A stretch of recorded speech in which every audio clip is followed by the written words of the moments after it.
उमा गांव और परिवार से दूर शहर में पढ़ाई करने आई थी। शहर में एक छोटी सी बस्ती में उसने एक छोटा सा कमरा किराए पर ले रखा था, जिसमें वो अपना गुजारा कर रही थी। उमा के माँ बाप बहुत ही गरीब थे और बड़ी मुश्किलों से इंतजाम करके वो उमा की पढ़ाई के पैसे भिजवा पाते थे। इतने पैसे से मेरा क्या होगा, मुझे तो कुछ करना ही होगा, ऐसे मुझे भी परेशानी होगी और बाबूजी को भी। जब उमा के बाबूजी की चिट्ठी आई कि घर की छत गिर गई है, जिसकी वजह से वो इस बार कम पैसे भेज रहे हैं, उमा उस दिन बड़ी ही परेशान थी। वो शाम को बाजार से कुछ सामान लेने के लिए किराने की दुकान पर खड़ी ही थी कि तभी वहाँ एक चाइनीज लड़की आई और दुकान से पूछने लगी, क्या यहाँ आसपास कोई सस्ते में मुझे किराए पर कमरा मिल जाएगा? शीना इतना पूछकर चली जाती है, पर पीछे से उमा जल्दी से जाकर उसे रोकती है। अरे, मैं भी इसी बस्ती में किराए के एक मकान में रहती हूँ। अच्छा, तो तुम ही बता दो, अगर तुम्हारी नजर में कोई कमरा हो तो बस सस्ता सा हो, क्योंकि मैं इस शहर में नई हूँ और अकेली भी। मेरे पास अभी इतने पैसे नहीं है। हाँ, मेरा हाल भी कुछ ऐसा ही है। अगर तुमको ऐतराज ना हो तो तुम मेरे साथ रह सकती हो, हम किराया आधा आधा बांट लेंगी। अरे वाह, ये तो अच्छा आइडिया है, मुझे कोई दिक्कत नहीं है। बस फिर शीना और उमा दोनों एक साथ रहने लगती हैं। दोनों की काफी अच्छी दोस्ती भी हो जाती है, पर कुछ दिनों बाद दोनों को पैसे की बड़ी परेशानी होने लगती है। दोनों के पास ही ज्यादा पैसे नहीं बचते। समझ नहीं आ रहा क्या करूं, बाबूजी से भी पैसों के लिए नहीं बोल सकती। मेरा तो इस दुनिया में कोई नहीं है, मैं तो किससे पैसे मांगूंगी? इस शहर में अगर रहना है तो हमें कोई काम तो देखना ही पड़ेगा। अरे, पर तुम तो कॉलेज जाती हो, तुम कैसे कमा पाओगी? हम क्या कोई छोटा मोटा काम नहीं कर सकते? कोई छोटा मोटा काम ही खोल सकते हैं। कॉलेज से आने के बाद हम दोनों मिलकर कर लिया करेंगे। दोनों बहुत सोचती हैं, पर उनके दिमाग में कोई आइडिया ही नहीं आता। उसके बाद दोनों को बड़ी तेज भूख लगने लगती है। शीना फटाफट दोनों के लिए नूडल्स बनाकर लाती है। नूडल्स खाते खाते उमा के दिमाग में आइडिया आ जाता है। आ गया आइडिया, बताओ बताओ क्या आइडिया आया? Chinese food.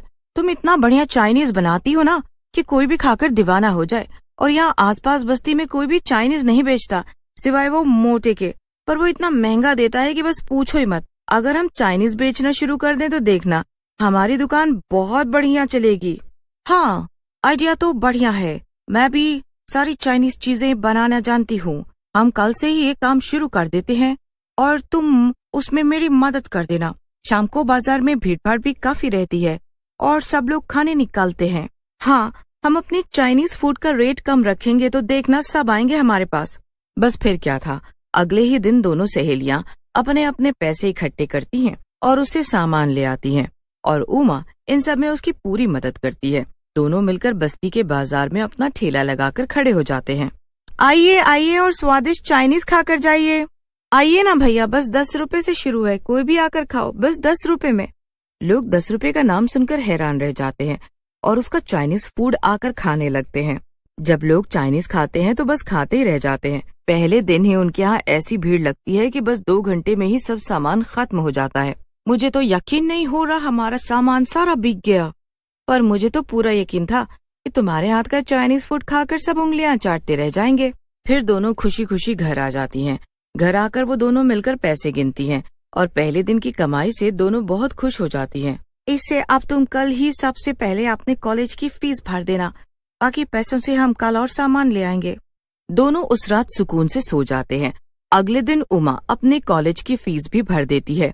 कॉलेज से आकर दोनों मिलकर बाजार से सामान लेकर आते हैं और फिर दोनों मिलकर सब सामान तैयार करके बाजार में भी लगा देते हैं। बाजार में पहुंचते ही लोगों की भारी भीड़ जमा हो जाती है। अरे बेटा, मेरे घर बहुत सारे मेहमान आए हुए हैं, तू जरा जल्दी से मुझे 10 प्लेट मोमोज और 100 रुपए के फ्राइज पैक करके दे दे। जी आंटी, बस अभी देते हैं।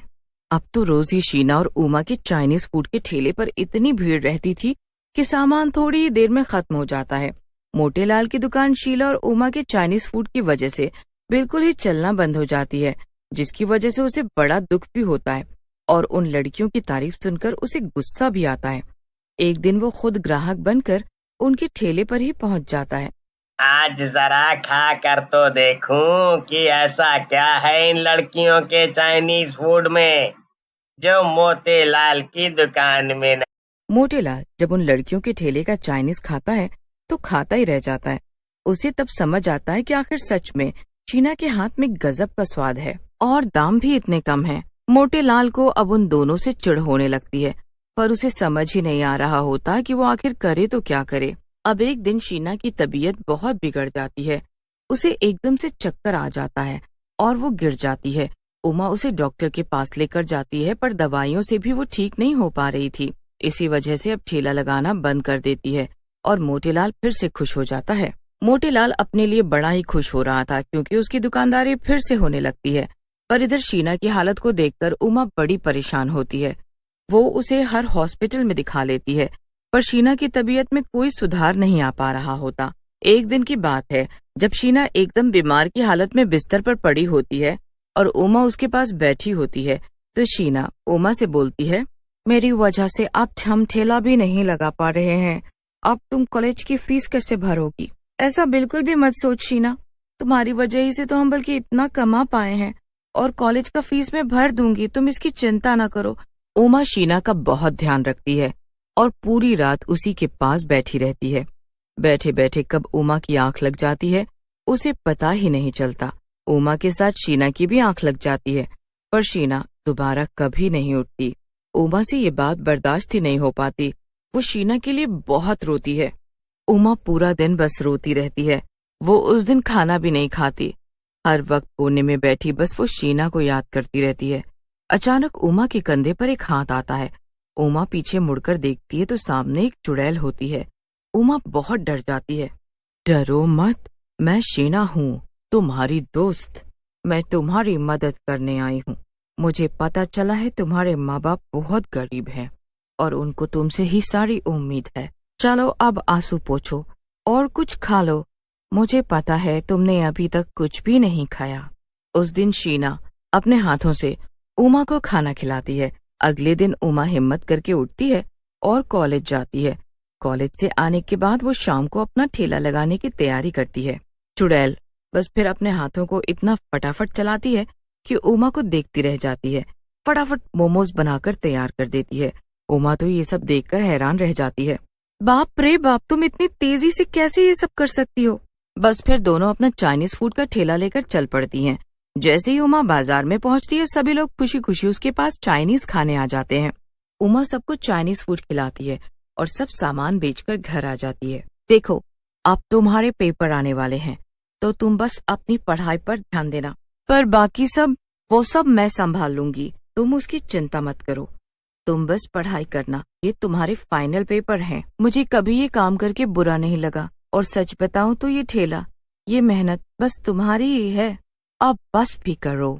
उस दिन के बाद चाइनीज बनाने वाली चुड़ैल अकेले ही सब संभाल लेती है और बस उमा अपनी पढ़ाई पर ध्यान देती है। शाम को वक्त निकालकर बस उसे 2 घंटे के लिए ठेले को संभालना होता है। चुड़ैल की मदद से उमा अच्छे से अपने पेपर्स देती है और जब उसका रिजल्ट आता है तो वो खुशी से पागल हो जाती है। मुझे तो यकीन ही नहीं हो रहा कि कॉलेज में मैंने टॉप किया है और अब मुझे स्कॉलरशिप मिल जाएगी। उमा फटाफट ये खुशखबरी अपनी सहेली शीना चुड़ैल को देती है। दोनों एक दूसरे के गले लग जाती हैं। उमा उस दिन बहुत खुश होती है। पता है, मुझे कॉलेज से स्कॉलरशिप मिल जाएगी और मैं आगे की पढ़ाई के लिए विदेश चली जाऊंगी। क्या सच में? ये तो बहुत खुशी की बात है। हाँ, पर ये सब छूट जाएगा। पता है, ये जीवन की सबसे अच्छी यादें थी जो मैंने तुम्हारे साथ बिताई हैं। मेरे जीवन की भी ये सबसे अच्छी यादें हैं उमा।